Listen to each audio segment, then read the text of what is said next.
Hi there, I'm John McCann, Phones and Tablets Deputy Editor here at TechRadar, and this is Gareth Beavis, Editor of Phones and Tablets at TechRadar. Bonjour. And we're here today to talk to you about the LG G4 and the material it may well be clad in. Yes, I'm now really worried. The LG G4 is, I think the headline of it, if you look at the teaser and the images that have just leaked out, it's going to be made of leather on the back with a big seam running down the middle, different colours. That just seems like a terrible idea. You know, absolutely bonkers, makes no sense, trying to differentiate and doing it badly.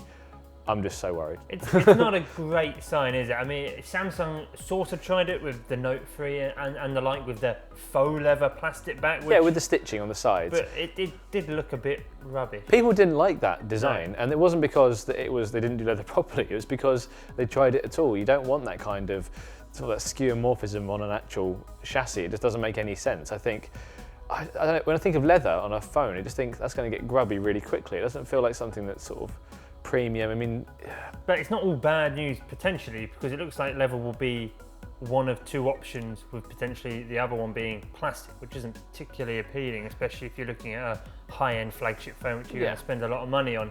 So there will be a choice. Maybe the leather will be like Apple's Watch Edition. It will be a premium version for people with more money than sense. Yeah, but if you've got to think about, with LG, it's a challenger brand still. It's still, you know, if you look at the smartphone charts around the world, it's still down in fifth at best in a lot of them, and like maybe fourth in some.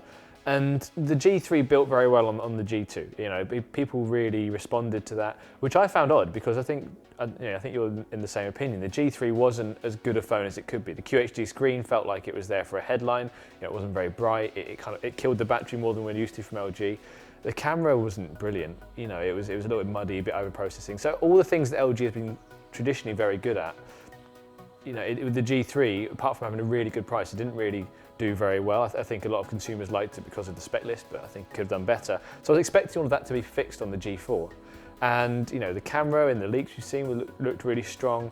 You know, the ability to improve the software, all these things made me think, well, maybe this is going to be the point where LG brings all that together. Everything we see on like the S6 on a premium, low-cost smartphone. I just think it doesn't look that way at all now. No, exactly, and with Samsung stepping up its design game with the S6, the metal and glass finish, and obviously HTC continuing its well, sort of trodden metal unibody, and with the iPhone 6 looking nice and slender in metal, LG is going to stand out a bit, and we know it wants to stand out, but as you said, probably not in the right way. Because the thing is, for LG, it's all about momentum. It's about making sure that there's a really positive message going around.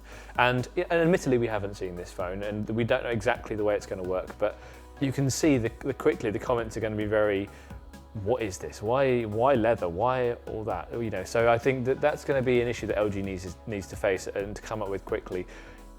You know, I really want LG to do well because I want more people in the smartphone market to say I want Sony to keep picking up and making some really good phones, because we want to see 5, 6 great players and great competitors for your money. So hopefully when we get the launch in 10 days time, that'll be something that's really high on the list.